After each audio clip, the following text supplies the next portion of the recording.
Hey guys, tonight we're stepping into a story that's going to turn everything you thought you knew about pioneer women completely upside down.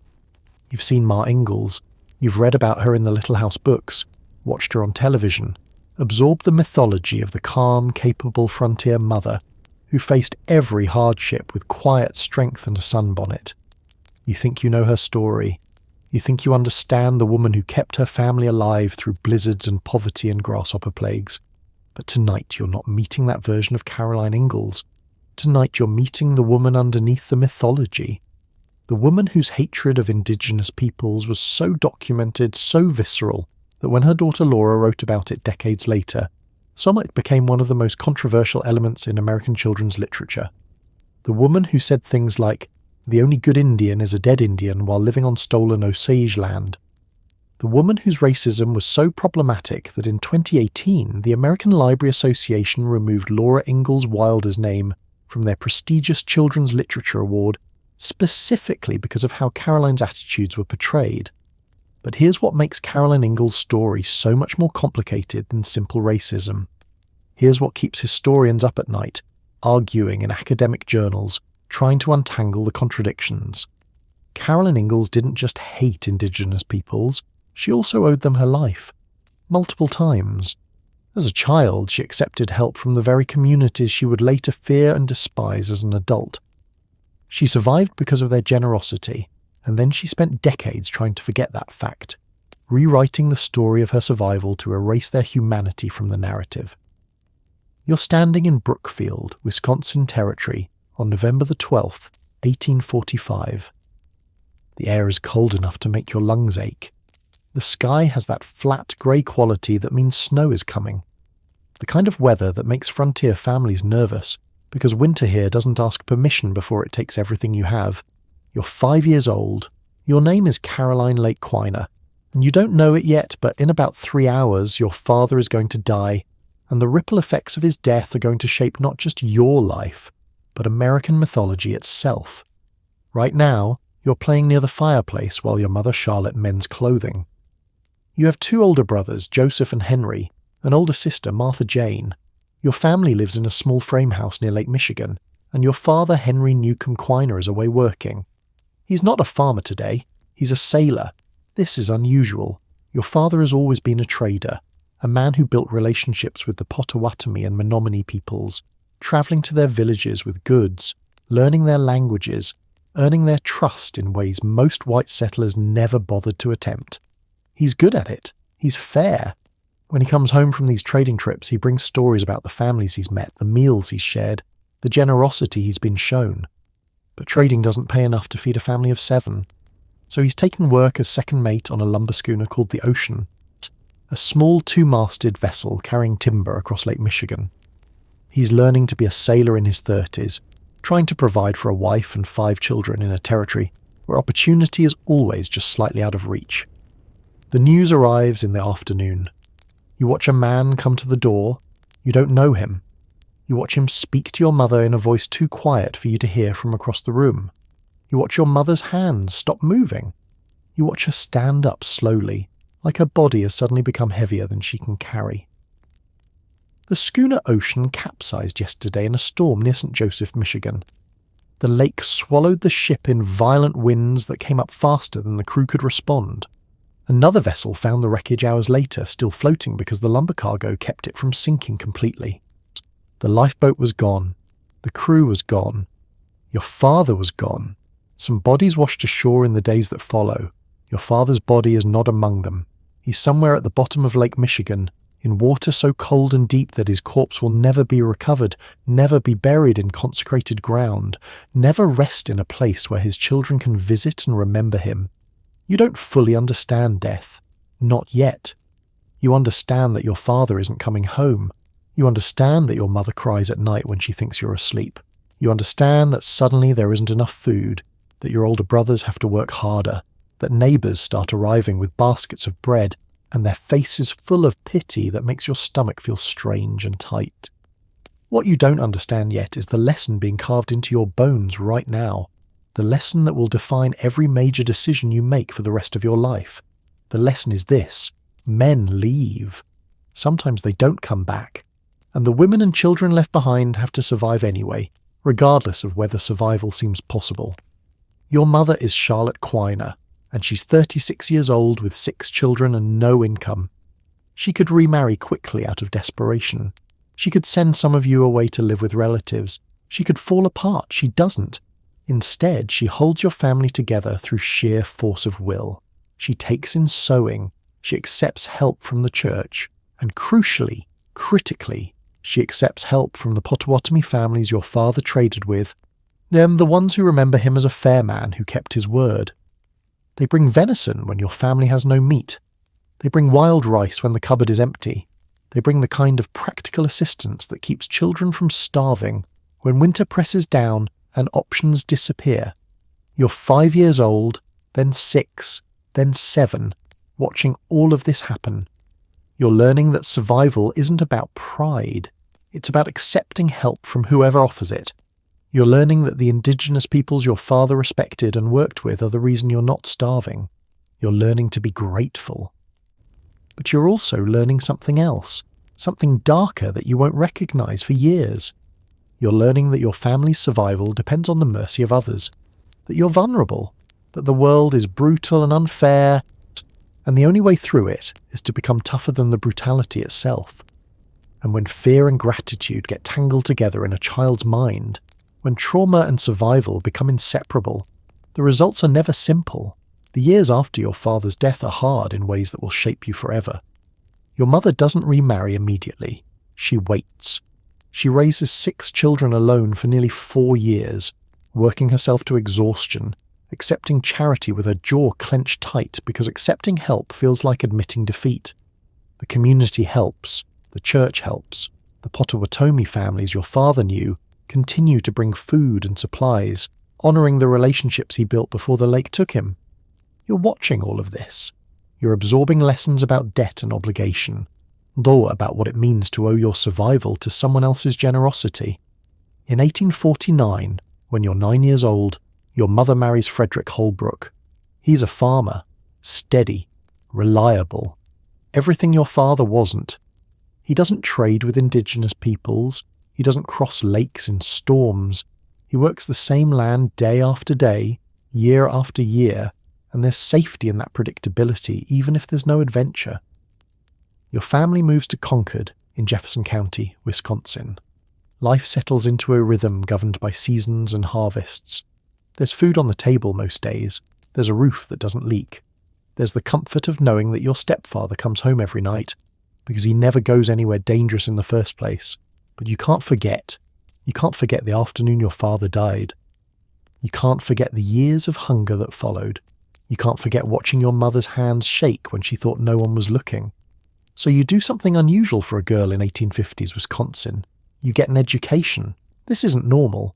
Most girls your age have already left school to work at home full-time. Education for women is considered unnecessary at best, dangerous at worst. What good are books when you'll spend your life managing a household, bearing children, preserving food for winter, but you're terrified of ending up like your mother, widowed, helpless, dependent on charity and the goodwill of others. You've seen what happens to women who have no options.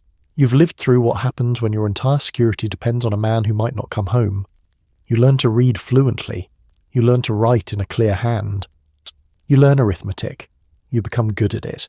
Good enough that when you're 16 years old in October 1858, you do something remarkable.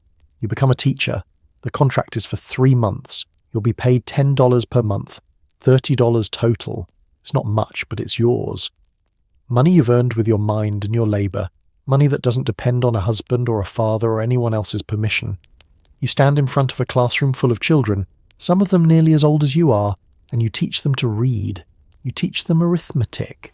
You teach them that knowledge is a kind of power, the kind that can't be taken away by storms or bad luck or death. And you feel something you haven't felt since your father died. You feel control over your own life. You're 19 years old when you meet Charles Ingalls, and everything you've built is about to be tested in ways you cannot imagine. The Holbrook farm is near the Ingalls property, close enough that you see the family at church, at community gatherings, at the social events that punctuate frontier life. There's a son, Charles Philip Ingalls. Everyone calls him Charles, or Charlie when they're being familiar. He's 24 years old, 9 years older than you. He has restless energy and a smile that makes him popular at dances. He's good with his hands, good at hunting, good at the practical skills frontier life demands. He plays the fiddle. When he does, people stop talking to listen. The music fills whatever space he's in, spilling out doorways and windows, and something about it makes you feel like maybe the world isn't quite as hard as you've learned it is. He notices you. You're not sure when it starts. Maybe at a church social where you're serving food and he's charming the older women with hunting stories. Maybe at a dance where he plays his fiddle and watches you over the crowd. Maybe it's just the slow accumulation of moments in a small community where young people don't have many options, and proximity turns into familiarity, turns into something that feels like affection. He courts you the way young men court young women in 1859 Wisconsin. He walks you home from church. He comes to call at your mother and stepfather's house, sitting in the parlour making polite conversation, while your mother watches him with the careful gaze of a woman who knows what it means to choose wrong. He talks about his plans, about land opening up in the West, about opportunity and independence and building something of his own. You listen, and you hear two things at once. You hear a man who wants to build a future, who has ambition and confidence, and the kind of energy that makes you believe he can do what he says he'll do. But you also hear something else. You hear restlessness. You hear a man who's never satisfied with where he is, who's always looking toward the horizon, who talks about moving west the same way your father talked about crossing the lake. Like it's an adventure instead of a risk. Like excitement matters more than stability. Like tomorrow's promise is worth today's sacrifice. You're 19 years old. You've been supporting yourself as a teacher. You could keep teaching. You could stay single, build a reputation, save money, maintain the independence you fought for. But Charles is handsome. He's charming. He makes you laugh. And when he asks you to marry him, when he promises you a home and stability and a future built together, you want to believe him. So on February 1st, 1860, you stand in Concord, Wisconsin, and you marry Charles Philip Ingalls. You're 20 years old. He's 24. Your witnesses are Peter Ingalls, Charles's brother, and Martha Quiner, your sister. You're wearing your best dress. You're holding Charles's hand. You're making promises about love and honour and staying together until death parts you. And you don't know yet that you've just married your father's restlessness, that you've chosen the very thing you swore you'd avoid, that the man you're looking at with love is going to spend the next 42 years dragging you toward horizons that retreat faster than you can reach them. All you know right now is that you're married. You're Mrs. Charles Ingalls. You're standing next to a man who plays the fiddle like it's the only thing that matters, who talks about the future like it's a place you can actually get to, who looks at you like you're the answer to every question he's been asking. You're 20 years old, and you're in love, and you think that's enough. You're about to spend the next decade learning exactly what enough means. The first 8 years of your marriage to Charles Ingalls teach you lessons you'll carry for the rest of your life. You start in Wisconsin, in the big woods of Pepin County. Charles and his brother Peter and your brother Henry cut logs for a cabin 7 miles north of Lake Pepin. The forest is so dense here that sunlight struggles to reach the ground. The trees grow thick and tall, their canopies blocking out the sky, turning midday into permanent twilight. This is opportunity, Charles tells you. This is independence. This is what you've been working toward. What it really is: isolated, remote, dangerously far from help if anything goes wrong. But you're pregnant with your first child, and pregnant women don't get to argue about where they'll give birth. You give birth to Mary Amelia on January 10th, 1865. The labour lasts hours of pain that teaches you why childbirth is one of the leading causes of death for young women. But you survive. Mary survives. She's healthy, strong-lunged, or with her father's light hair. 2 years later, on February 7th, 1867, Laura Elizabeth is born. Another winter birth. Another labour that feels like it might kill you but doesn't. Life in the big woods settles into a rhythm governed by seasons. Spring means planting and cleaning after a winter of being sealed inside. Summer means tending the garden and preparing for the winter you know is coming. Fall means harvest and hunting and storing everything you can. Winter means survival. And through it all, you work. You cook every meal from scratch over a fireplace that requires constant attention. You make all the family's clothing. You preserve food. You bear children and nurse them and teach them and keep them fed and safe. Your work is the foundation that makes everything else possible. Charles works hard too. He hunts. He plants wheat. Then he builds furniture. And in the evenings, when the work is finally done, he plays his fiddle. The cabin fills with music, and Mary and Laura dance, and you let yourself believe that maybe this is enough. But Charles is never content to stay put. By 1868, the conversations about moving west are no longer hypothetical. They're plans. Charles has heard about land in Kansas, about the Osage Diminished Reserve being open for settlement, about opportunity for families willing to take the risk. He sells the Wisconsin property to a Swedish settler named Gustaf Gustafsson for $1,012.50. He won't get all that money at once. It'll come in installments, but Charles doesn't wait. He's already decided where you're going and why you need to leave now. Kansas. That's the destination. What Charles doesn't tell you, what he maybe doesn't even admit to himself, is that the land isn't actually available yet. The Osage people still own it. Treaties haven't been finalised. Nothing is legally open for settlement. But Charles has heard the rumours. If you get there early and stake your claim, you'll be first in line when the land becomes legal to homestead. So in May 1869, you watch him load the wagon with everything you own. Your dishes, his tools, the fiddle, and your daughters, Mary at 4 years old and Laura at 2, too young to understand what's happening. You're pregnant with your third child. You'll give birth to Caroline Celestia, Carrie, in December, in a log cabin on land that doesn't belong to your family and territory where your presence is illegal. But right now, in May 1869, you don't know that yet. You don't know that you're about to become an illegal squatter on Osage land. You don't know that the next 2 years will force you into proximity with the very peoples who saved your family after your father died, but under circumstances that will transform childhood gratitude into adult fear. You don't know that the contradictions you're about to live through, accepting help from Indigenous neighbours while resenting their presence, surviving because of their mercy while supporting their removal, will become the defining paradox of your life. All you know is that Charles is leading you west, again, following a promise that might not be real, gambling with your family's safety because restlessness feels like destiny to him.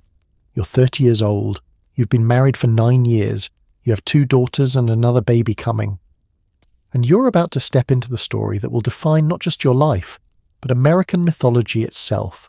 The story of Ma Ingalls on the Prairie. The story of a woman who hated the people whose land she stole, but survived because they chose mercy over justice. The story of how gratitude and fear and racism and survival all tangled together in ways that would take more than a century to untangle. This is where it begins, in a wagon heading toward Kansas, toward Osage land, toward a cabin that will become one of the most famous houses in American literature, built on a foundation of broken treaties and deliberate forgetting.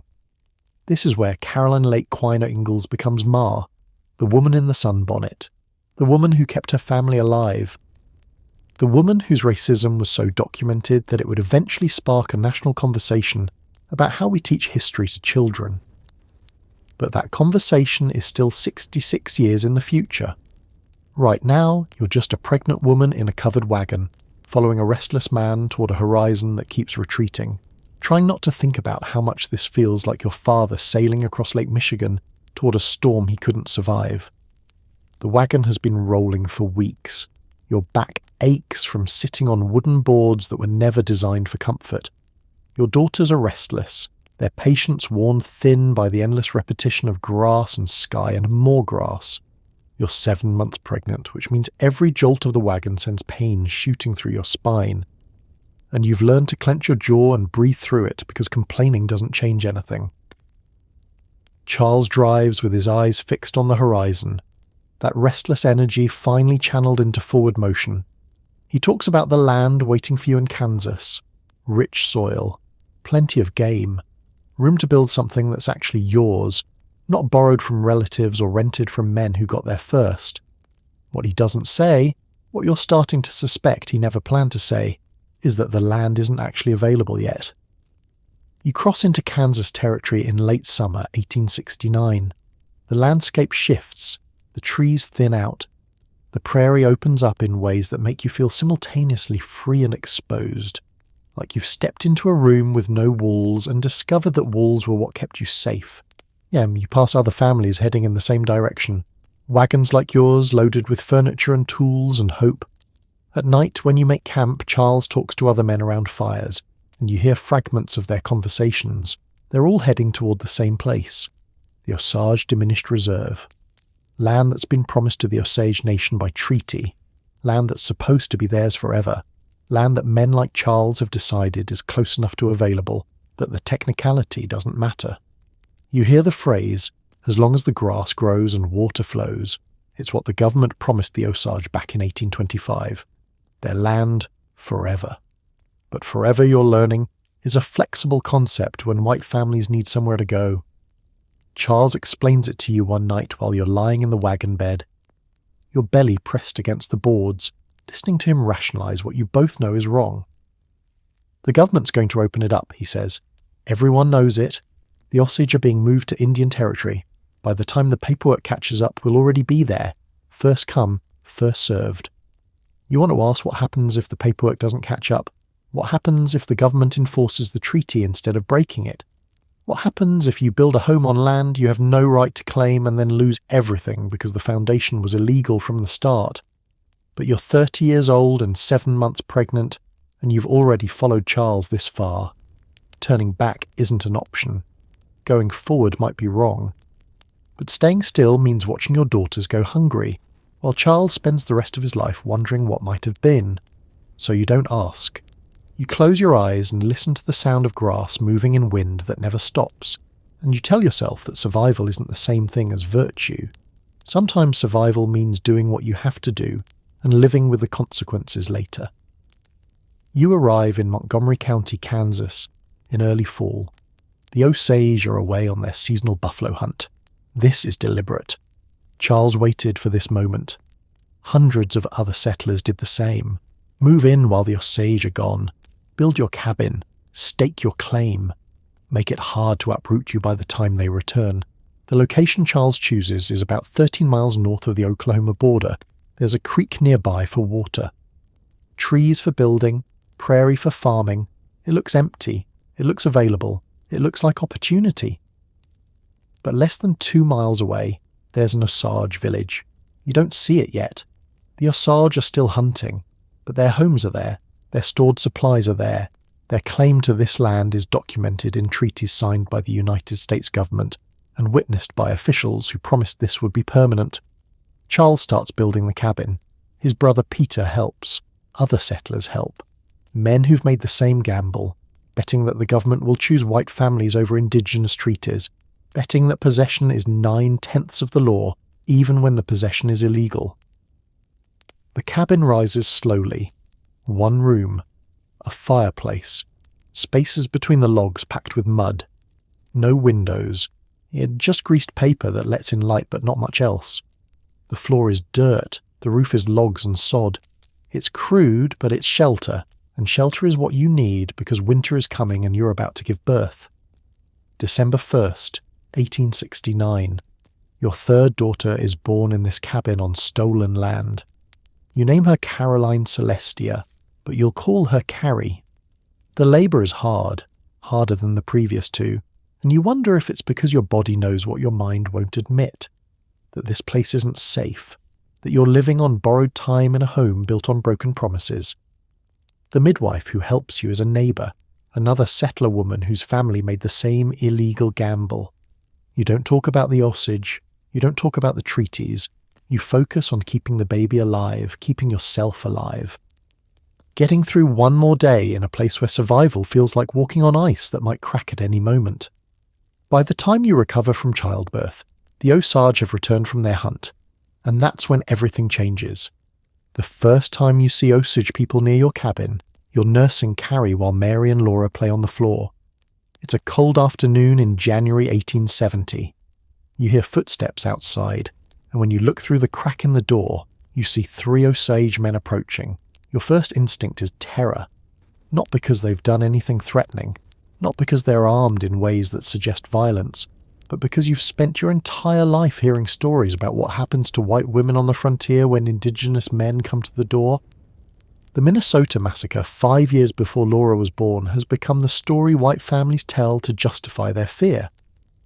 The Dakota Uprising that killed hundreds of settlers and resulted in the largest mass execution in American history, 38 Dakota men hanged in a single day. You didn't live through that. You weren't there. But the story lives in your bones like inherited trauma, passed down through newspapers and sermons, and the kind of casual conversation that makes fear feel like common sense. So when Osage men approach your cabin, you don't see neighbours. You don't see the people whose land you're occupying. You see the embodiment of every frightening story you've ever been told about what Indigenous peoples do to white families. You pull Mary and Laura close. You tell them to be quiet. You watch through the crack as the men approach the door and knock. Charles opens it. You can't hear everything they say, but you catch fragments. The Osage want tobacco. They want food. They want to trade. This is normal. This is how frontier economics work. Settlers and Indigenous peoples trade goods, share resources, create relationships that make survival possible for everyone. The Osage aren't invading. They're conducting business with people who've built a cabin on their land. But you don't see it that way. You see men who could hurt you if they wanted to. Men whose language you don't understand. Men whose presence in your home feels like a violation, even though technically, legally, you're the one violating their space. Charles trades with them. He gives them tobacco and some cornmeal. They leave. Nothing violent happens. Nothing threatening occurs. They were neighbours trying to establish the kind of reciprocal relationship that keeps frontier communities functioning. But after they leave, you tell Charles you can't stand it. You can't stand the fear. You can't stand not knowing when they'll come back or what they'll want, or whether one day the knock on the door will be the beginning of the violence you've been taught to expect. Charles doesn't argue. He understands. Or maybe he doesn't understand, but he accepts that your fear is real, even if the threat isn't. This becomes the pattern. Osage people visit your cabin regularly. Sometimes they want to trade. Sometimes they're just passing through.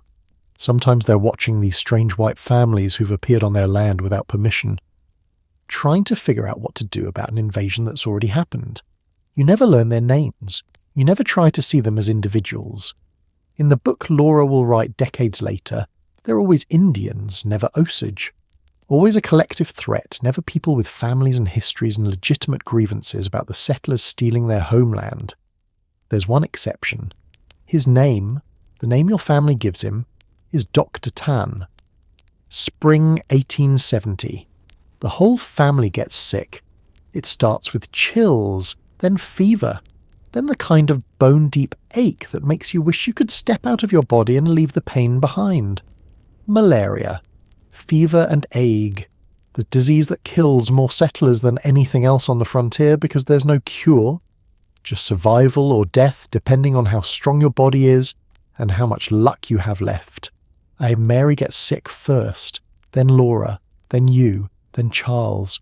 Within days, all four of you are bedridden, shaking with fever, too weak to do anything except lie there and hope you wake up the next morning. Carrie somehow stays healthy. She's 4 months old, still nursing, and maybe your milk protects her, or maybe she's just lucky, but she's the only one who isn't dying. You're too sick to cook, too sick to tend the fire, too sick to care for your daughters. You lie in that cabin built on stolen land, watching your children suffer, knowing that if help doesn't come soon, some of you won't survive this. Help comes. A man arrives at your cabin. Your family will call him Dr. Tan, though that's not his name. His actual identity is disputed. Some historians think he was a black settler. Others think he was Osage. Laura's book will describe him as having dark skin, and your family will accept his help while never quite seeing him as fully human. He treats you.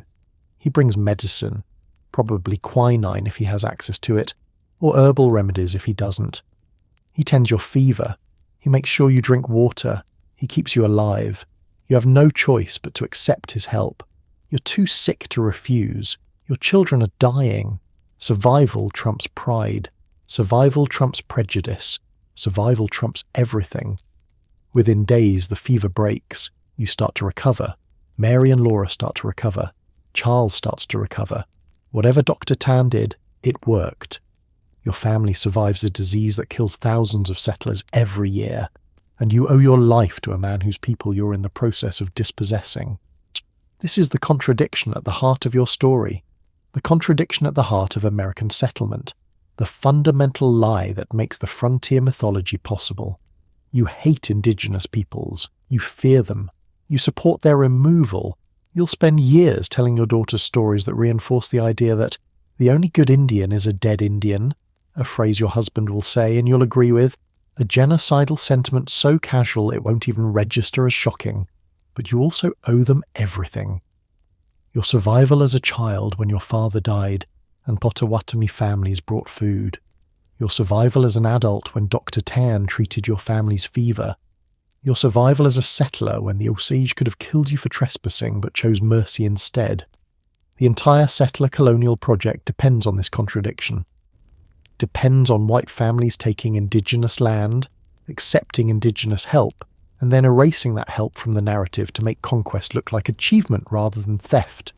You'll never acknowledge this, not publicly, maybe not even privately. The human mind has an infinite capacity for holding contradictory beliefs when admitting the contradiction would require giving up something you need to survive. And what you need to survive is the belief that this land is yours, that your family earned it through hard work, that the suffering you've endured justifies the land you've taken, that your children's future matters more than the Osage Nation's past, so you don't acknowledge the help, you don't honour the mercy. You don't examine the fact that your survival required the generosity of people you've been taught to see as less than human. You just keep living, day by day, season by season, surviving on land that was never yours, saved by people you'll never thank, building a life on a foundation of broken treaties and deliberate forgetting. And 65 years later, when your daughter writes the story of this time, she'll mention Dr. Tan in passing. She'll describe him as dark-skinned and mysterious. She'll note that he saved the family, and then she'll move on because dwelling on that debt would undermine the entire mythology she's trying to create. The mythology of pioneers who conquered wilderness through grit and determination. The mythology that erases the people who were already there. The mythology that makes America's westward expansion look like progress instead of displacement. The mythology you're helping to build one day at a time in a cabin on stolen land where you're raising daughters who'll inherit not just your stories but your silences. The spring of 1870 arrives with rumours that spread through the settler community like prairie fire. Charles hears them first, at the trading post in Independence where men gather to exchange news and tobacco and complaints about weather and crops. Federal troops might be coming to remove the squatters. The government might actually enforce Osage treaty rights. You could lose everything you've built, which isn't much, but it's yours. Or at least you tell yourself it's yours, even though you know better. Charles comes home tense, pacing the cabin in that restless way you recognise, the way that usually means he's planning something you won't like. They might make us leave, he says finally, not looking at you. The government, they're talking about sending troops to clear out settlers who don't have legal claims. You don't say what you're thinking, which is we don't have a legal claim. You never did. You knew that when Charles built this cabin. You knew it every time Osage families passed through on their seasonal routes, watching white settlers occupy land that had been promised to them forever. But saying that out loud means admitting the last year and a half was a gamble that might not pay off, and Charles doesn't respond well to being told his gambles failed. So you say nothing. You go back to churning butter. The rhythmic thump of the dasher, the only sound besides wind that never stops blowing across this empty prairie. The rumours intensify through spring and into summer. Some settlers pack up and leave voluntarily, cutting their losses before soldiers force them out. Others, men like Charles, men who bet everything on this land, dig in. They talk about defending their claims. They talk about how much work they put into improving this land, as if that gives them rights they don't actually possess. And then, on July 15th, 1870, Congress passes the Osage Removal Act. Not an act to remove illegal settlers from Osage land, an act to remove the Osage from their own homeland. You don't understand the politics. You don't know about the Leavenworth. Lawrence and Galveston Railroad Company lobbying Congress to break Osage treaties so they can buy land cheap for rail routes. You don't know about Kansas Governor Samuel J. Crawford openly supplying settlers with ammunition, encouraging the invasion that made your presence here possible. All you know is what Charles tells you after his next trip to independence. The land is opening up, he says, and there's relief in his voice, triumph even. The Osage are selling $1.25 an acre. Government brokered a treaty. Everything will be legal now. As if breaking into someone else's home becomes acceptable the moment the law decides to call it homesteading. The Drum Creek Treaty, that's what they're calling it, and named after the negotiations that happened at Drum Creek, while you were here raising children on land you had no right to occupy. The Osage agreed to sell their remaining Kansas territory, 8 million acres, to the United States government for $1.25 per acre. Agreed. That's the word Charles uses. As if the Osage had a choice. As if 500 settler families illegally squatting on their land, plus a federal government that refused to honour its own treaties, left them with any option except negotiated surrender. The land is worth $3 to $5 an acre at minimum. Everyone knows this. But the government is selling it to settlers like Charles for $1.25, the same price they're paying the Osage, and calling it fair. You watch Charles calculate whether he can afford to buy the 160 acres he wants. 160 acres at $1.25 each is $200. You don't have $200. You barely have $20. The money from selling the Wisconsin property was supposed to cover this, but it came in installments, and most of it's already spent on supplies and tools and the 1,000 things a family needs to survive. Charles gambled that he'd have the money when the land opened up. He's losing that gamble, but he doesn't admit this yet. He talks about loans, about borrowing from his brother, about working something out with the land office. He talks like a man who still believes in second chances, who has not noticed that he's run out of those. Meanwhile, less than 2 miles from your cabin, Osage families are packing to leave. You see them sometimes when Charles takes you to Independence for supplies. Osage families gathered near the agency, waiting for instructions about the removal. Old people and children, women with babies, men whose faces show exhaustion and grief, and a kind of resignation that makes your chest tight. They're leaving the only homeland they've known. They're being forced to march 300 miles to Indian Territory in present-day Oklahoma, to land they didn't choose, to a future no one can promise will be survivable. About 1,000 Osage people will make this journey. The exact number is disputed because no one bothered to count carefully, because Indigenous people's deaths don't make it into official records the way white settlers' deaths do. Some will die on the march. Disease, starvation, exhaustion from travelling hundreds of miles on foot or in wagons through unfamiliar territory. Others will die in the first brutal years after arriving, trying to rebuild entire lives in a place that lacks the buffalo herds and familiar resources their economy depended on. But you don't know this yet. You just know they're leaving, and you feel, what? Relief, if you're honest. Relief that the threat is going away, that you won't have to fear the knock on the door anymore, that your daughters will grow up on land where white families are the majority, and you can pretend this was always meant to be yours. But underneath the relief, there's something else, something you don't have words for and can't afford to examine too closely. A knowledge that sits heavy in your stomach like spoiled meat. These people, the Osage families loading their belongings onto wagons, you're saying goodbye to land their ancestors walked for generations. They're being displaced so your family can stay. Your safety is coming at the cost of their homelessness. Your opportunity is their catastrophe. The government promised them this land would be theirs, as long as the grass grows and water flows. The grass is still growing. The creeks are still flowing.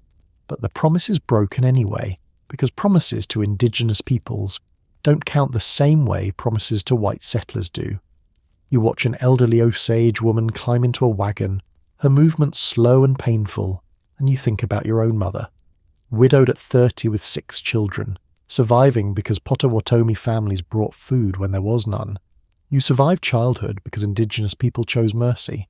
Yeah, now you're watching Indigenous people be removed from their homeland, and you're relieved about it. The contradiction sits in your chest like a stone. You can't swallow it and you can't spit it out. So you just carry it. You carry it the way you carry everything else, quietly, grimly, telling yourself that survival requires compromises you don't have the luxury of refusing. Charles doesn't talk about the Osage removal. He talks about land prices and filing claims and building a bigger cabin once the homestead is official. He talks about the future like the past doesn't matter, like the fact that you're building on top of someone else's displacement is irrelevant as long as you succeed. And maybe he's right. Maybe that's how survival works on the frontier. Maybe you don't get to have clean hands and a fed family at the same time. Maybe the whole system is designed to make you choose between your children and your conscience. And anyone who chooses conscience ends up with dead children and a clear moral record that doesn't matter because they're dead. So you make peace with it. Or not peace, exactly. You make accommodation. You accept that this is how the world works, that protesting won't change anything, that your individual guilt is meaningless in a system built on thousands of families making the same compromises. And you start planning what vegetables you'll plant in the spring, what improvements you'll make to the cabin, what kind of life you can build now that the land is legally yours, except it never becomes legally yours. The problem is simple. Charles doesn't have $200. He thought he'd have it by the time the land sale happened. He thought the Wisconsin property money would come through, or he'd borrow from family, or something would work out the way things always work out in the stories men tell themselves about westward expansion and opportunity. But the installment payment from the man who bought your Wisconsin land is late. His brother doesn't have money to lend. The land office won't extend credit to a man with no collateral. So Charles has a choice. Stay illegally and risk federal troops removing you by force, or leave voluntarily before anyone makes you. It's early 1871. You've been on this Kansas land for about 18 months. 18 months of work and fear and grinding poverty. 18 months of building a life on top of displacement you tried not to think about. And it's all been for nothing. Charles makes the decision without consulting you. Of course he does. You're 31 years old, you've been married for 11 years, and you've learned that Charles decides where the family goes and when, and your job is to pack the wagon and follow. We're heading back to Wisconsin, he says one evening after the girls are asleep. The man who bought our property, he's defaulting on payments, wants us to take the land back. We can go home. Home. As if Wisconsin was ever home for more than a few years at a time, as if home is a place and not just wherever Charles temporarily stops moving. You don't argue. What would be the point? You can't buy this Kansas land. You can't homestead without capital. And the fact that you've spent 18 months living on someone else's stolen territory while they were forcibly removed to Oklahoma, that fact doesn't entitle you to anything except shame you can afford to feel. So you pack. Again.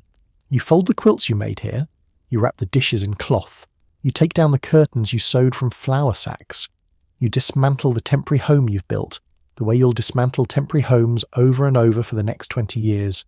Mary is 6 years old, Laura is 4, Carrie is just over a year.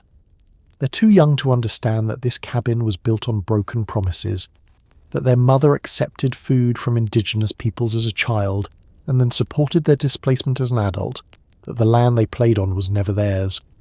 They'll grow up hearing family stories about the Kansas adventure, about Pa building a cabin from scratch, about Ma keeping the family safe, about the prairie and the creek and the wide-open sky. What they won't hear is the truth. They won't hear that Charles illegally squatted on Osage treaty land, betting the government would break its promises. They won't hear that the government did exactly that, forcing 1,000 Osage people from their homeland to make room for settlers like your family. They won't hear that you left Kansas not because of choice or adventure, but because Charles couldn't afford to buy land even after it was stolen from the people who owned it. Laura will write about Kansas decades later, when she's 68 years old and trying to make sense of her childhood. She'll write a book called Little House on the Prairie that becomes one of the most beloved American children's novels ever published. And she'll leave out almost everything that matters. She'll leave out the illegality. She'll leave out the Osage removal. She'll leave out the government's deliberate policy of breaking treaties. She'll leave out the fact that her father was a failed squatter who ran out of money before he could legalize his theft. Shell create a story about brave pioneers building homes in an empty wilderness, about self-sufficient families conquering nature through hard work and virtue, about America moving west as if westward expansion was inevitable and morally justified instead of being a coordinated campaign of Indigenous displacement. And millions of American children will grow up reading Laura's version and believing it's true. But right now, in early 1871, you're just a 31-year-old woman loading a wagon with 3 small daughters and a husband who can't stop chasing horizons. You take one last look at the cabin. It's still standing there, 3 walls of logs and 1 wall of sod. The door Charles built swinging slightly in the wind that never stops. By next year, another family will live here. A family who could afford to buy, who stayed when you had to leave, who will plant crops in soil you cleared and raise children in a cabin Charles built. And the Osage, they're already gone, forced 300 miles south to Indian Territory, rebuilding lives in unfamiliar land. Mourning the Kansas homeland they were promised they could keep forever. You climb into the wagon. Charles snaps the reins. The horses start walking, pulling you away from Kansas, away from the failed gamble, away from the place where you learned that your family's opportunity is always someone else's catastrophe. And you head back to Wisconsin, where Charles will immediately start planning the next move west, the next opportunity, the next horizon that's always just a little bit farther than you can reach. Behind you, the prairie stretches empty and endless under a sky so big it makes you feel small. The grass is still growing, the water is still flowing, but the promise is broken. And you're carrying that knowledge with you, a weight that will never quite lift. Through all the moves and failures and fresh starts that fill the next 20 years of following Charles Ingalls across 4 states while trying to keep your daughters alive, the Kansas cabin disappears behind a rise in the land. You don't look back. It's 1935. You're 68 years old, sitting at a desk in your Missouri farmhouse, and you're trying to remember Kansas. Not the Kansas you lived through. You're too old to trust those fragments, too young to have formed clear memories when it mattered. You were 2 years old when you arrived, 4 when you left. What you remember are stories. Past telling you about the cabin he built log by log. Ma's careful silence about the fear that lived in her chest the whole time you were there. Your older sister Mary, dead now, who remembered more but told you less. You're Laura Ingalls Wilder, and you're writing a book about your childhood. Not a history book. Nobody asked for history. A children's novel, something to sell in Depression-era America, where people are hungry for stories about simpler times, about families who made it through hardship with virtue intact. Your daughter Rose is helping.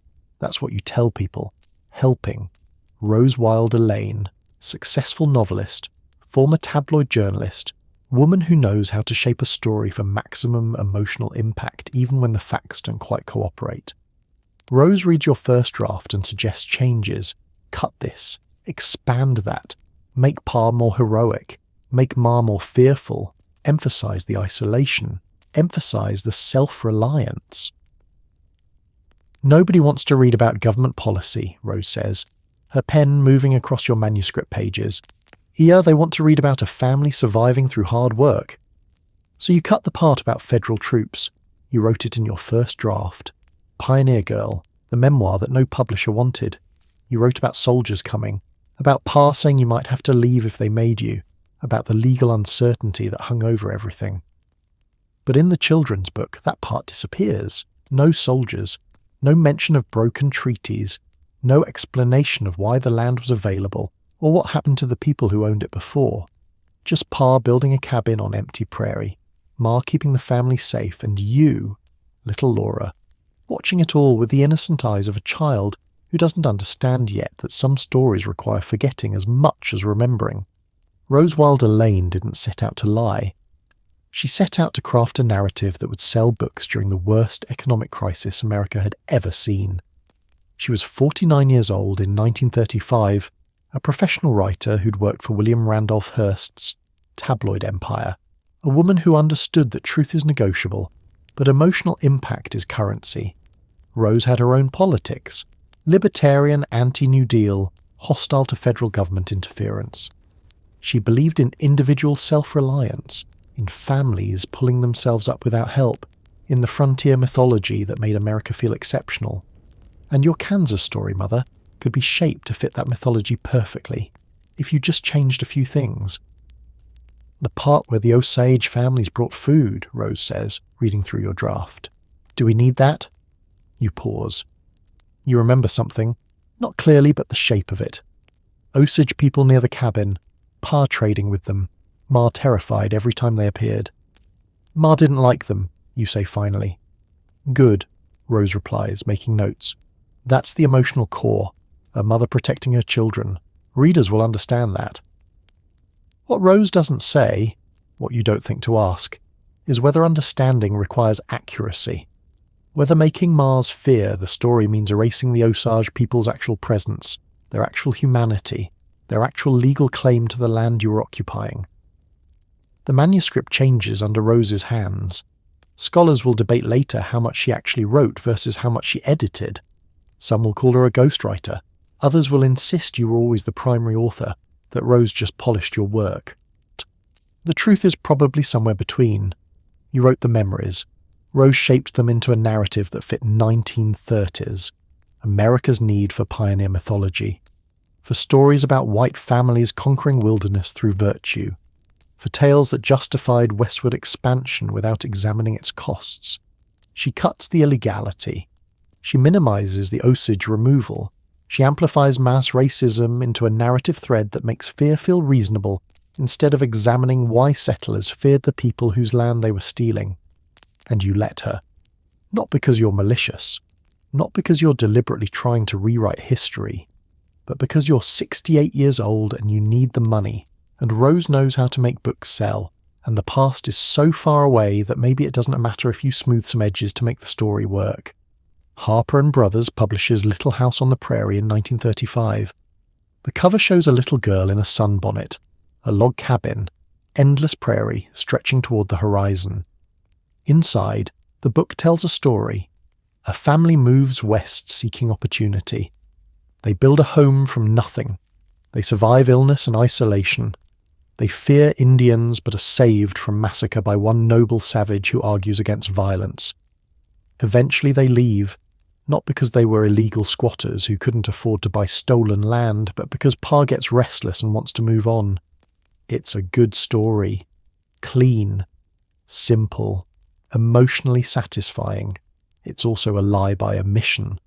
A lie so carefully constructed that millions of children will read it and never question whether the prairie was actually empty, whether the cabin was actually legal, whether the family was actually pioneering or just participating in government-sanctioned displacement. You don't think about this in 1935. You think about the royalty check. You think about readers writing letters saying they loved the book. You think about how satisfying it feels to have people celebrate your parents, to honour their memory with a narrative that makes their struggles seem heroic instead of just desperate. The Osage Nation, 300 miles south in Oklahoma, doesn't write you letters. They're busy surviving on land they didn't choose, rebuilding lives after forced removal, trying to maintain cultural traditions while the American government continues policies designed to eliminate Indigenous peoples through assimilation. Your book doesn't mention any of that. Your book says there were no people as only Indians, and America reads it and nods and thinks, yes, that's how it was. Here's what you left out. You left out that Charles Ingalls waited for the Osage to leave on their seasonal hunt before building the cabin, that the timing wasn't accidental, that by 1869 the settler invasion of the Osage Diminished Reserve was so notorious that everyone knew exactly what they were doing. You left out that the 1870 US Census listed your cabin as the 89th residence of Rutland Township, that you weren't alone, that 500 settler families invaded Osage land that year, part of a coordinated pressure campaign designed to force the government to break its treaties. You left out that the government promised the Osage this land would be theirs as long as the grass grows and water flows, that this promise was 44 years old when your family arrived, that the grass was still growing and the water was still flowing, but the promise was being broken anyway. You left out the Osage Removal Act of July 15th, 1870, the law that forced the Osage to sell 8 million acres of Kansas land for $1.25 per acre, half its actual value.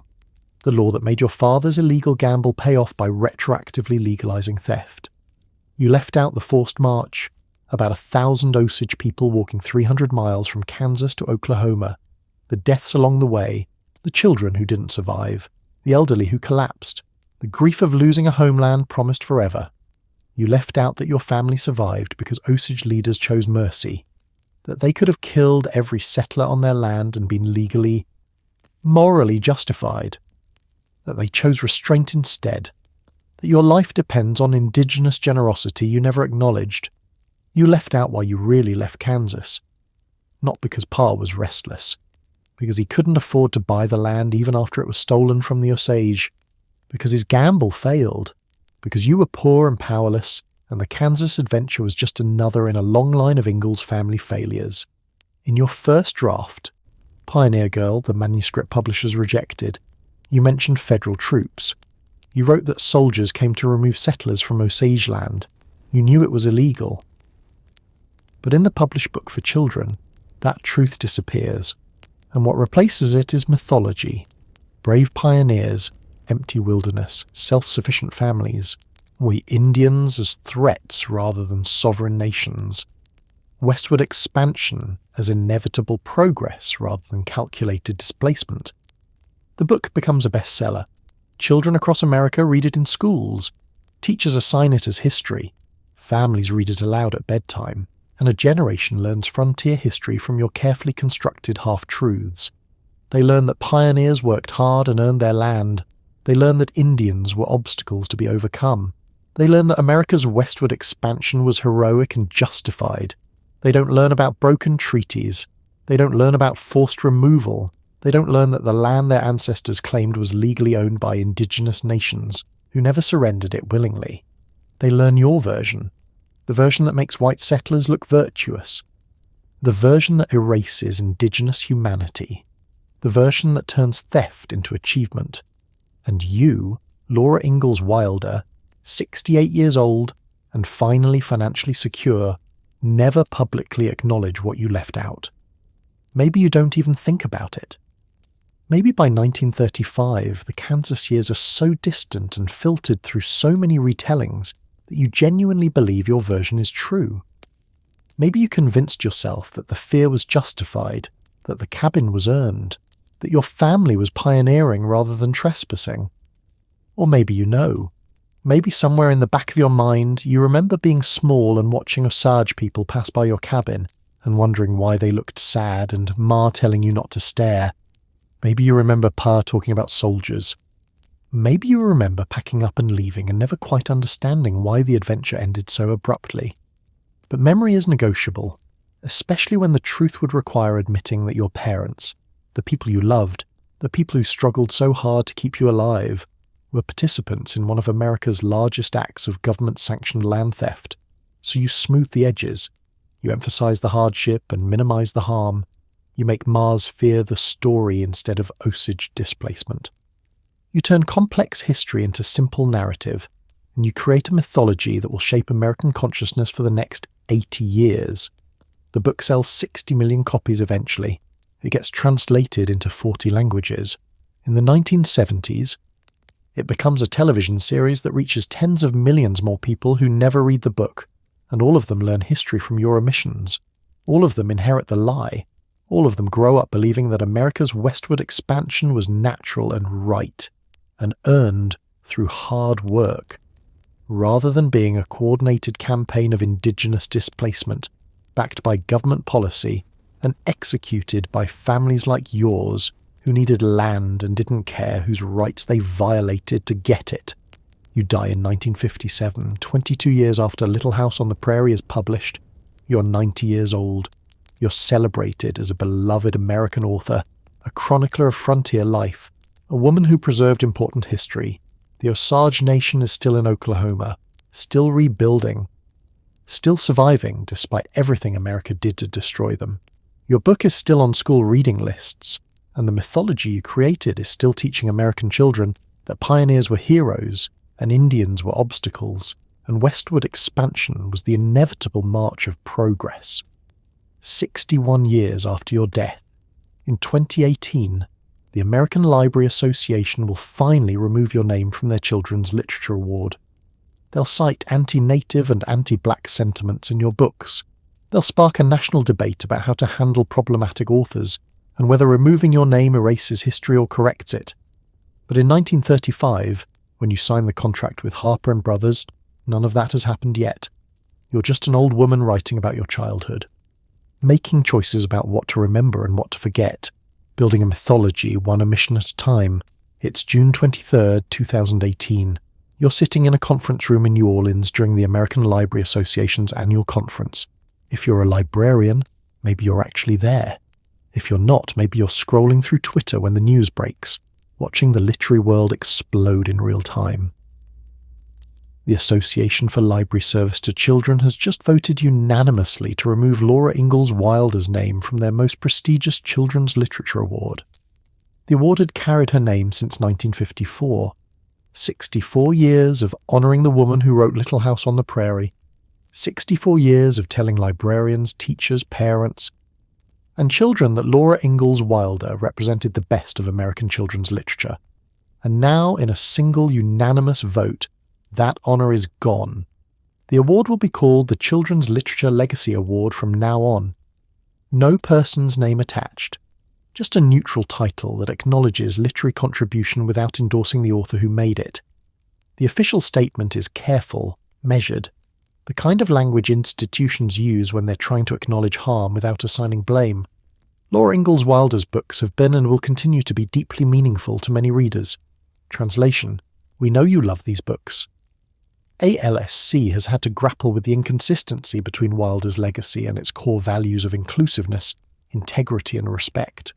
Or a translation: we finally can't ignore what she's been saying all along. The reasons cited: anti-native and anti-black sentiments in Wilder's books.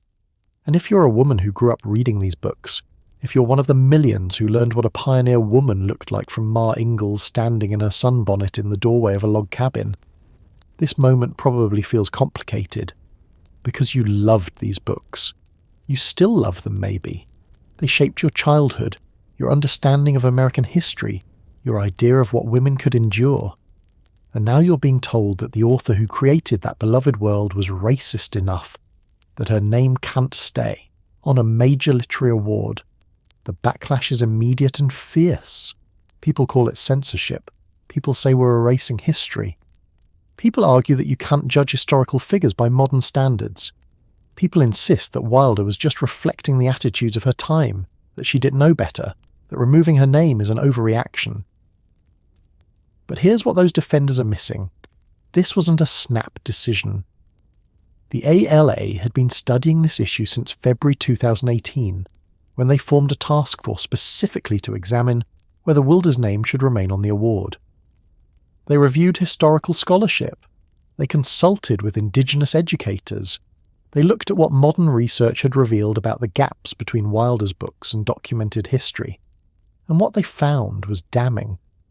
Not just that Wilder included racist language, though she did, repeatedly, casually, more in ways that normalized genocidal sentiments like, the only good Indian is a dead Indian, but that she omitted crucial historical context that would have made her family's story look less heroic and more complicit. She wrote about Kansas without mentioning that her family was illegally squatting on Osage treaty land. She wrote about pioneers without mentioning that pioneering meant displacing Indigenous peoples. She wrote about westward expansion as if it was natural and inevitable, erasing the government policies and settler violence that made it possible. And for 80 years, American children learned frontier history from her version. The version that made white settlers look virtuous. The version that made Indigenous peoples look like obstacles rather than sovereign nations. The version that turned theft into achievement. That's not just reflecting the attitudes of her time, that's actively shaping how future generations understand history. And in 2018, the library profession finally said, we can't keep honouring that with our most prestigious award. The 2018 decision didn't come from nowhere. It came from decades of scholarship by people who were willing to say what everyone else was avoiding. Laura Ingalls Wilder lied by omission, and those lies matter. 3 names you need to know: Debbie Reese, Shaznambe Pueblo, a scholar and educator who founded American Indians in Children's Literature in 2006. For over a decade before the ALA made their decision, Rees was doing the unglamorous, exhausting work of reading children's books and documenting exactly how they misrepresent Indigenous peoples. She read Little House on the Prairie. She catalogued every instance of racist language. She explained how the books teach children that Indigenous peoples are obstacles to progress rather than human beings with rights. She centred the harm these books cause to Indigenous children, who have to read them in school and see themselves portrayed as savages. And she did it knowing she'd face backlash, knowing people would accuse her of being too sensitive, of ruining childhood classics, of not understanding historical context. She did it anyway. James E. Miller. In 2000, he published a peer-reviewed article in South Dakota History titled American Indians in the Fiction of Laura Ingalls Wilder. It was academic, detailed, footnoted within an inch of its life, and it proved, beyond reasonable scholarly doubt, that Charles Ingalls was an illegal squatter on Osage land. Miller showed the census records. He showed the land office documents. He showed that by 1869, the settler invasion of the Osage Diminished Reserve was so notorious that Charles had to know what he was doing, and he showed that Wilder knew too. In her unpublished manuscript Pioneer Girl, she mentioned federal troops coming to remove settlers. She knew it was illegal. She chose to leave that detail out of the published books. Miller's work gave scholars the documentation they needed to say, this isn't just about language. This is about historical erasure. Caroline Fraser. In 2017, she published Prairie Fires, The American Dreams of Laura Ingalls Wilder. It won the 2018 Pulitzer Prize for biography. It was a mainstream breakthrough, the kind of book that reaches beyond academic circles to general readers. Fraser didn't just critique Wilder. She contextualized her. She showed how the Little House books reflect 1930s Depression-era ideology, how Rose Wilder Lane's libertarian politics shaped the narrative, how Wilder's generation chose to forget uncomfortable truths about westward expansion. She made it impossible to dismiss the criticism as political correctness or presentism. She showed that understanding Wilder's omissions is essential to understanding how Americans learned to believe myths about their own history. These three scholars, a Nambe Pueblo educator, a regional historian, and a Pulitzer Prize-winning biographer, built the case that made the 2018 decision possible. They did work that wasn't glamorous, work that didn't make them popular, work that required reading children's books with critical eyes and government documents with patient attention and scholarly articles that most people would never see, and they did it for years before anyone was ready to listen. That's how change happens. Not through sudden revelations, through patient, persistent, unglamorous work by people willing to say uncomfortable truths long before those truths become acceptable. It's been 8 years since the award name change. The Little House books are still published. They're still read. They're still beloved by millions. But something has shifted. We talk about them differently now. All right, we teach them differently. We understand that loving something doesn't mean pretending it's perfect. And if you're a woman reading this in 2026, this matters to you in ways that go beyond one children's book series. Because here's what the Laura Ingalls Wilder reckoning teaches us. You can love something and still critique it. You don't have to throw away your childhood copy of Little House on the Prairie. You don't have to pretend you never loved these books. But you can also acknowledge that they taught you a version of history that erased Indigenous peoples, that they normalized settler colonialism, that they made theft look like achievement. Both things can be true. The books shaped your childhood and they contain harmful ideologies. You loved them and they taught you lies. Historical context explains but doesn't excuse. Yes, Laura Ingalls Wilder was writing in the 1930s with 1930s attitudes. Yes, her generation believed in manifest destiny. Yes, most white Americans shared her views. None of that makes those views acceptable. It just explains how they became mainstream. Understanding historical context helps us see how racism functioned, but it doesn't mean we have to keep honouring people who promoted it. Women's stories are complicated. Caroline Ingalls survived genuine hardship. She worked herself to exhaustion, keeping her family alive. She endured poverty and loss and constant upheaval. And she benefited from settler colonialism. She lived on stolen land. She supported the removal of Indigenous peoples when it served her family's interests. Both narratives are true. Women can be victims of patriarchy and beneficiaries of white supremacy. They can suffer real hardships and participate in systems that harm others. The Little House books wanted you to see only one side of Caroline, the suffering pioneer woman. The real story requires seeing both. Your education was incomplete.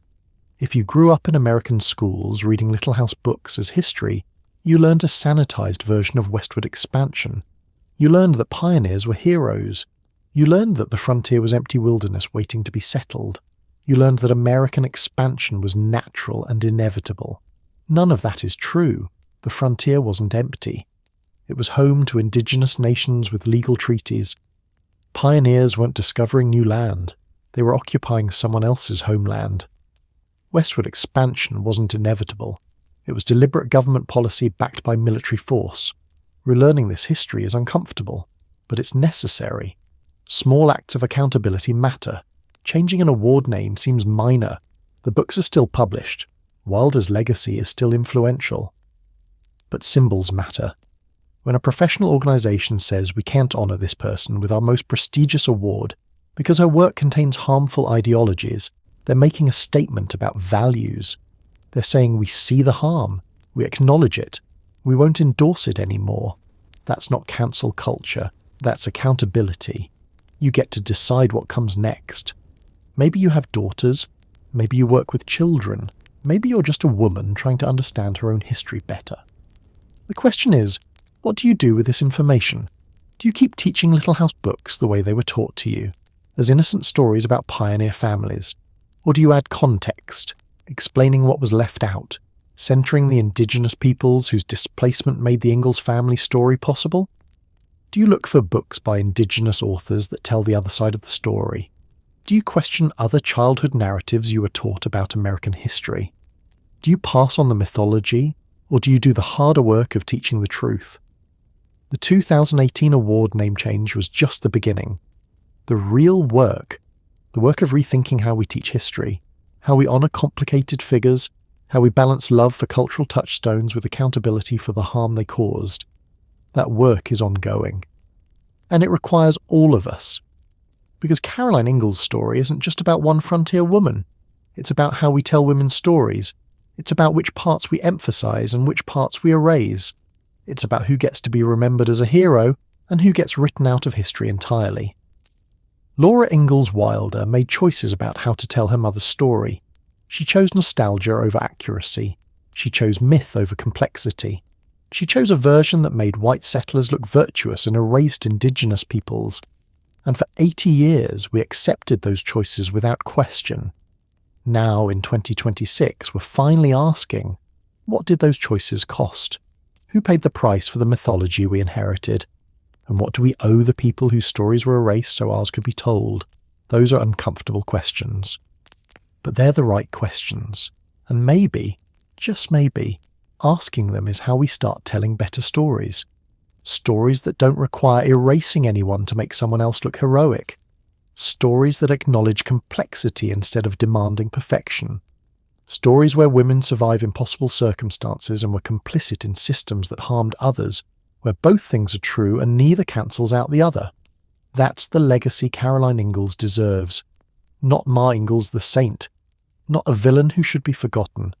But a complicated woman whose story teaches us how ordinary people become part of extraordinary harm, how survival and violence get tangled together, how history is never as simple as the books we were given as children.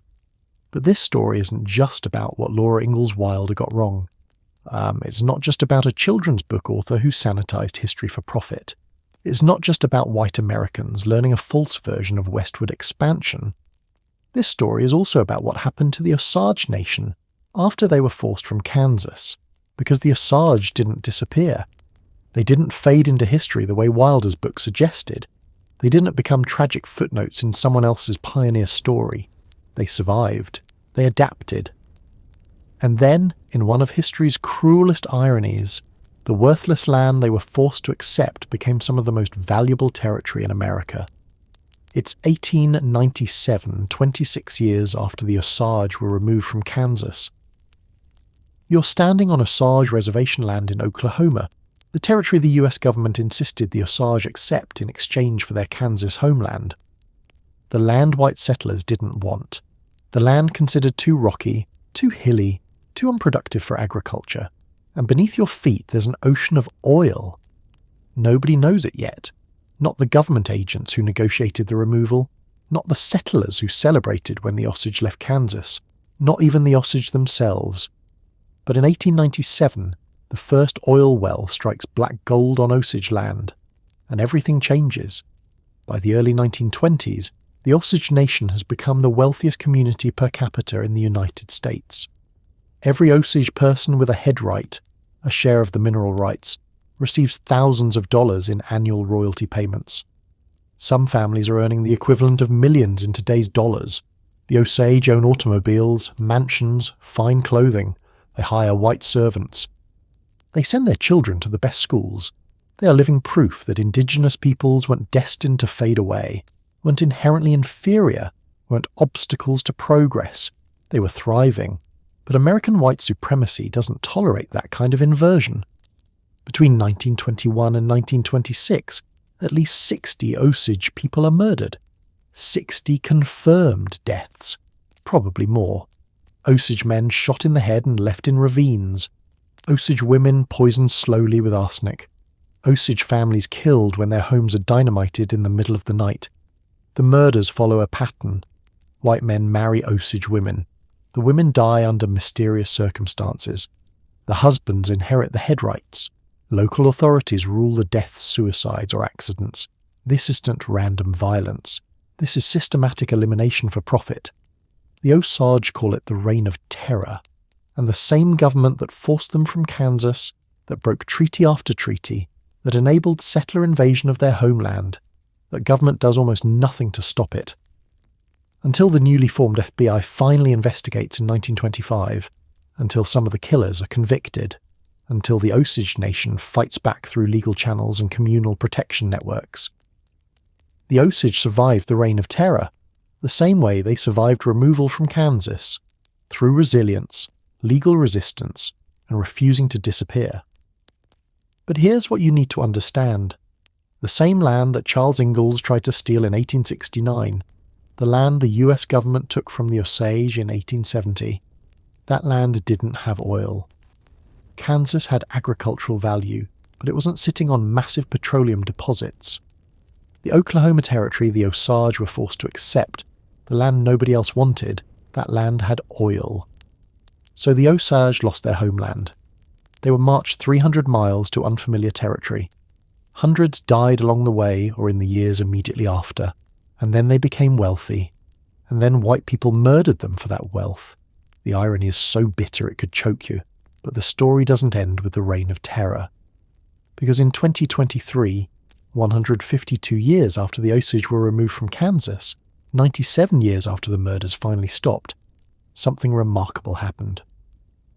Martin Scorsese released Killers of the Flower Moon, and for the first time in mainstream American cinema, the Osage perspective wasn't a footnote, it was the center. Killers of the Flower Moon isn't a perfect film. Our Osage community members will tell you that.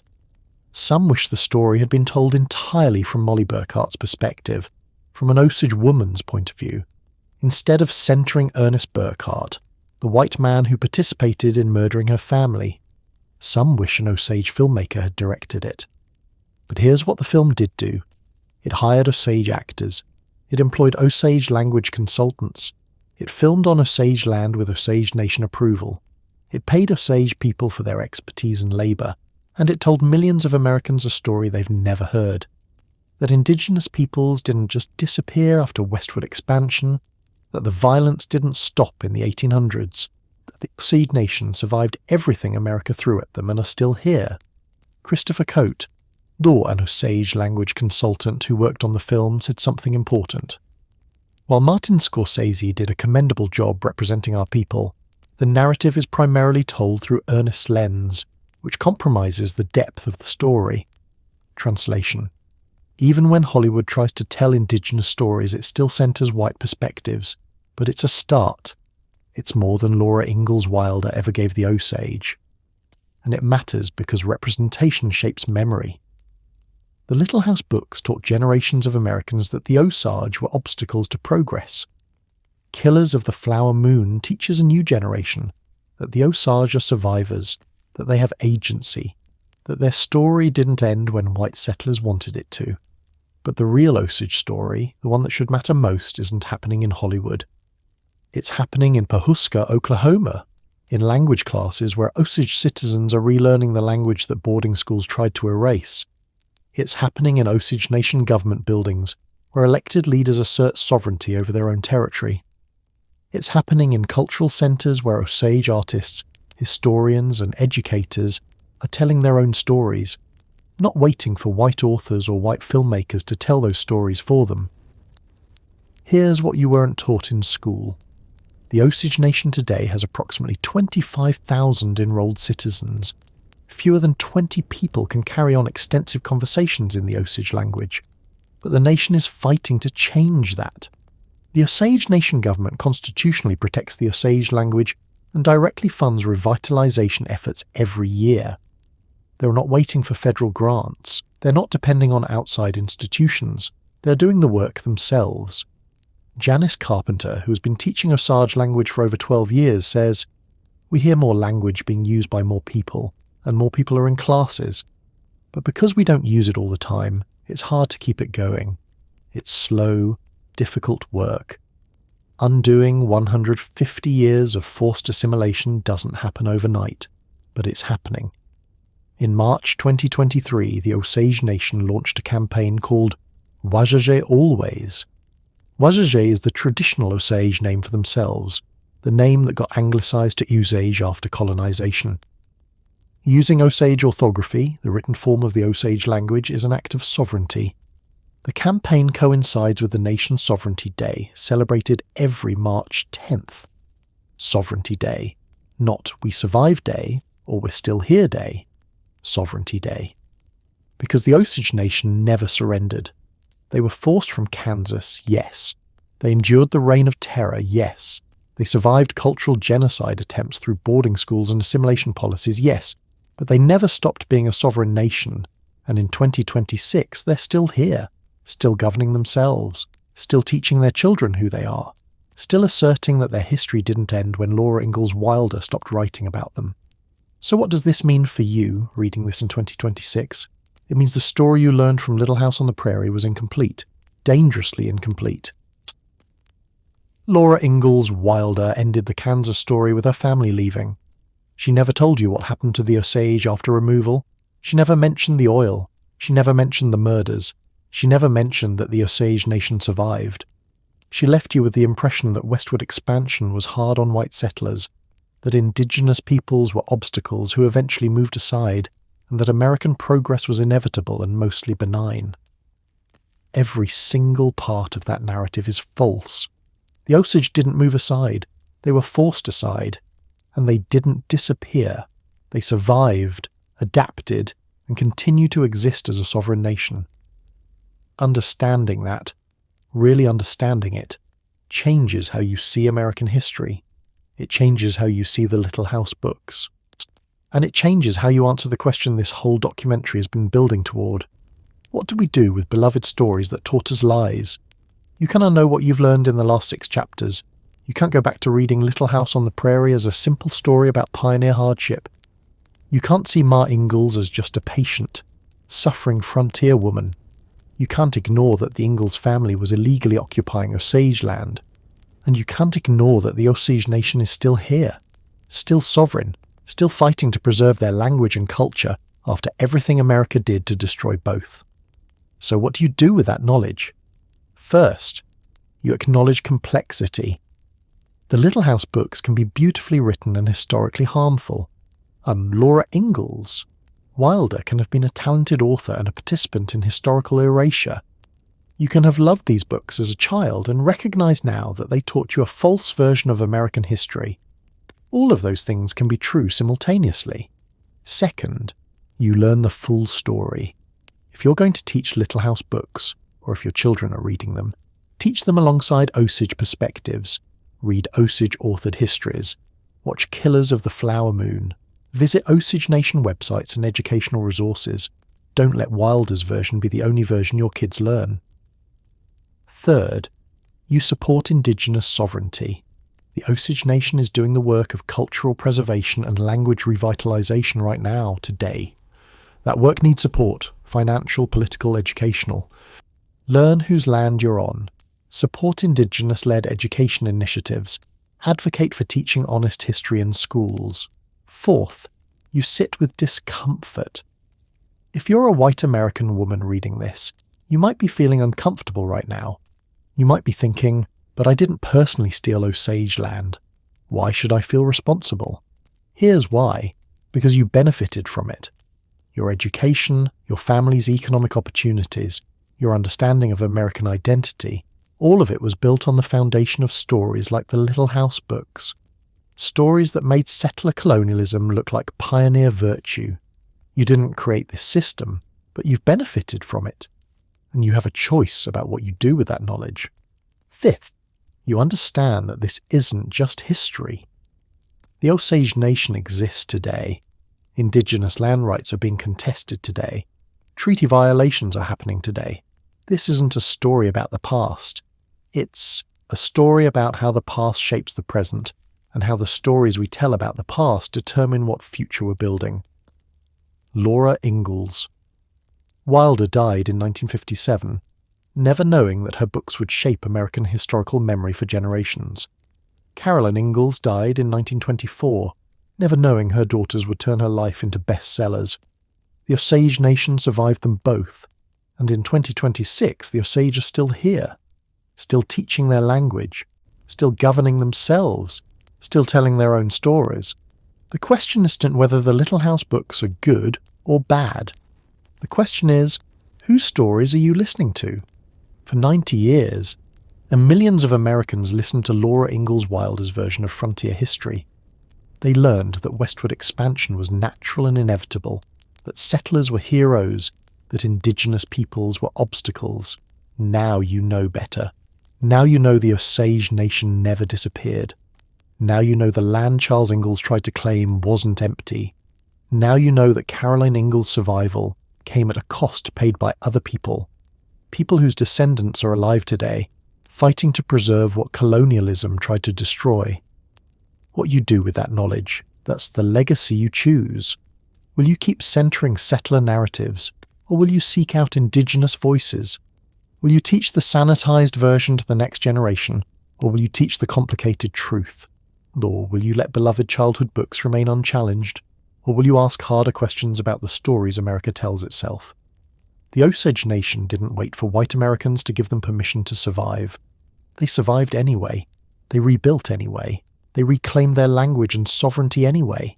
The least you can do is listen, and then tell the truth. You've just spent 6 chapters learning a story you thought you knew. You learned that Laura Ingalls Wilder wasn't writing history, she was writing mythology. You learned that the Ingalls family were illegal squatters on Osage land. You learned that Caroline Ingalls' suffering was real, and she benefited from Indigenous dispossession. You learned that Rose Wilder Lane shaped these books with yellow journalism techniques. You learned that the American Library Association removed Wilder's name from their award because the harm in these books finally outweighed the nostalgia. And you learned that the Osage Nation survived everything America tried to do to destroy them. So now what? Because knowledge without action is just trivia. And this story, this complicated, uncomfortable, necessary story, demands more from you than just knowing it. Here's what you do next. First, don't panic and throw the books away. Seriously, banning books or hiding them teaches children that uncomfortable truths should be avoided. That's not the lesson you want them learning. The Little House books can be teaching tools if you teach them critically. Here's how. Before you read Little House on the Prairie with your child, read Osage-authored books first. Spend a month learning about the Osage Nation, their history, their culture, their perspective on westward expansion. Read books written by Osage authors, not white historians writing about them. Learn whose land the story takes place on. Then, when you read Little House, your child will already know the Osage weren't Indians who appeared and disappeared mysteriously. They'll know the Osage were a sovereign nation with legal rights to Kansas, that the Ingalls family were trespassing, that removal was forced. While you read, ask questions. How do you think the Osage families felt when they saw white settlers building cabins on their land? Laura's family is afraid of the Osage, but whose land are they on? So asked who should really be afraid.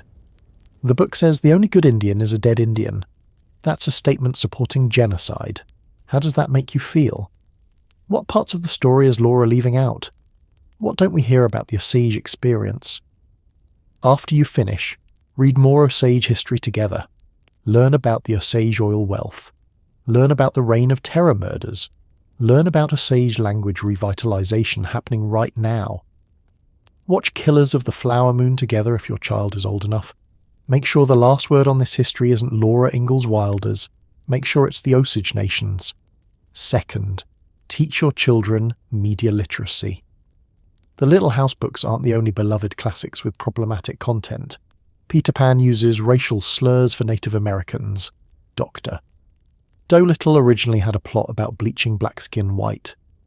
Charlie and the Chocolate Factory originally portrayed Oompa Loompas as African pygmies. Your children need to learn that loving something doesn't mean pretending it's perfect. Teach them to ask, who wrote this story? What was their background and perspective? Who is centred in this narrative? Whose voices are missing? What historical context am I not getting from this book alone? Who benefited from the events in this story? Who was harmed? These aren't questions that ruin stories. They're questions that make children smarter, more critical readers who won't blindly accept narratives just because they're published in books. Third, do a land acknowledgement, and mean it. Land acknowledgements have become trendy. People open meetings and events by saying, "We acknowledge we're on the traditional lands of tribe name," and then move on with their day. That's performative. That's checking a box. A real land acknowledgement is a starting point, not an ending point. It's the beginning of learning whose land you're on, what treaties were broken, what removal policies displaced them, and what you can do to support Indigenous sovereignty today. Here's how to do it meaningfully. Research whose land you're on. Use resources like native-land.ca to find out which Indigenous nations historically occupied your area. Learn the history of that nation. What treaties were signed? Were they honoured? What forced removals happened? Where are descendants of that nation today? Or acknowledge it with specificity. I acknowledge that I live on the occupied/unceded territory of the nation people, who were forcibly removed in year under policy/treaty name. Take action. Support Indigenous-led organisations. Advocate for Indigenous sovereignty. Vote for politicians who honour treaty obligations. Donate to tribal language revitalisation programmes. Land acknowledgement without action is just words. But words that lead to informed action. That's how change actually happens. You have more power than you think. You're the person who decides which books get taught, which perspectives get centred, which histories get told. If you're teaching Little House books, pair them with Osage-authored texts. Don't teach Wilder in isolation. Teach her alongside Indigenous scholars like Debbie Rees, alongside Osage historians, alongside books that centre the people Wilder erased. Use the books as primary sources, not as history. Teach students to analyse what Wilder chose to include and omit. Teach them to recognise historical erasure. Teach them that beloved books can contain harmful ideologies. Centre Indigenous perspectives. Invite Indigenous educators to speak. Use curricula developed by tribal nations. Make sure Indigenous students in your classroom see themselves as more than obstacles in someone else's pioneer story. If you're a librarian building collections, seek out Indigenous-authored books. Not books about Indigenous peoples written by white authors, books by Indigenous authors. Stories where Indigenous peoples are protagonists, not historical footnotes. Create displays that complicate narratives. If you're featuring Little House books, pair them with books about Osage history, about treaty violations, about Indigenous survival and resilience. Support critical literacy. Teach patrons, especially young patrons, to read critically, to ask questions, to seek out multiple perspectives on historical events. You're not erasing Laura Ingalls Wilder by doing this. You're contextualizing her. You're teaching students to be smarter readers. You're making sure the next generation doesn't learn frontier history from a single sanitized source. You don't have to stop loving them. Seriously. You can acknowledge that these books shaped your childhood and recognize that they taught you incomplete history. Both things are true, but here's what you can do. Learn the full story. Read Caroline Fraser's Prairie Fires. Read Debbie Reese's blog, American Indians in Children's Literature. Read Osage Nation historians. Watch Killers of the Flower Moon. Fill in the gaps that Wilder left. Support Indigenous sovereignty. Follow Osage Nation news. Donate to Indigenous language revitalization programs. Advocate for honoring treaty obligations. Talk about this with other people who love the books. Don't let nostalgia silence necessary conversations. You can love your childhood memories and have more complicated adult understandings. Teach your own children differently. If you read Little House as a child and learned that pioneers were heroes and Indigenous peoples were obstacles, make sure your children learn a fuller story. The cycle ends when you decide to end it. Laura Ingalls. Wilder died in 1957. Caroline Ingalls died in 1924. Charles Ingalls died in 1902. None of them are here to answer for the choices they made, the histories they erased, the mythologies they built. But you are. You're here in 2026, holding knowledge that previous generations didn't have or chose not to see. You know the Osage Nation was forcibly removed. You know the Ingalls family were illegal squatters. You know Laura Ingalls Wilder made deliberate choices about what to include and omit. You know Rose Wilder Lane shaped these books with sensationalist techniques. You know the truth. And knowing the truth means you have a responsibility that readers in 1935 didn't have. You have a responsibility to not pass on the mythology unchanged. You have a responsibility to teach the full story. You have a responsibility to centre Indigenous voices that have been waiting 150 years to be heard. This isn't about cancel culture. This isn't about erasing beloved books. This is about accountability. This is about saying, we see the harm, we acknowledge it, we won't keep perpetuating it. The Osage Nation didn't wait for white Americans to give them permission to survive. They survived anyway. They rebuilt anyway. They're reclaiming their language and asserting their sovereignty anyway. The least you can do is listen, and then tell the truth. But there's one more story you need to hear. One more person whose life got sanitized, mythologized, and sold to you as pioneer heroism. Charles Ingalls, Pa, the fiddle-playing, adventure-seeking, a horizon-chasing man who dragged his family across 4 states and never quite succeeded at anything he tried. You think you know him from the books, the cheerful optimist who made everything okay with music, the loving father who always knew best. But here's what Laura never told you. Charles Ingalls was depressed. Chronically, deeply, probably clinically depressed for most of his adult life. He fled from failure after failure. He couldn't stay in one place because staying meant facing what he'd lost. He played the fiddle not because he was joyful, but because music was the only thing that quieted the voice in his head telling him he'd ruined his family's life. Caroline knew it. Laura saw it, but didn't understand it until she was an adult. And Rose edited it completely out of the published books because depressed fathers don't sell heartwarming children's literature. The man you think of as cheerful Pa, the man who sang and danced and told stories around the fire, that man was performing. He was holding himself together through sheer willpower and fiddle music. And when the music stopped, when he was alone with his thoughts, when he had to face what his choices had cost his wife and daughters, that's the story you're not ready for yet. That's the story that will break your heart. That's the story we're telling next. Pa Ingalls' hidden depression. Why Charles played fiddle to escape his failures. 1870s to 1880s. The man you thought was the hero of the Little House books was actually the most tragic figure of all. And Laura Ingalls, Wilder knew it. She just couldn't bring herself to write it down. Thank you for watching.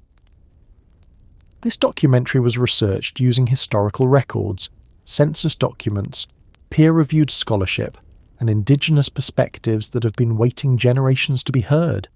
If this changed how you see the Little House books, share it.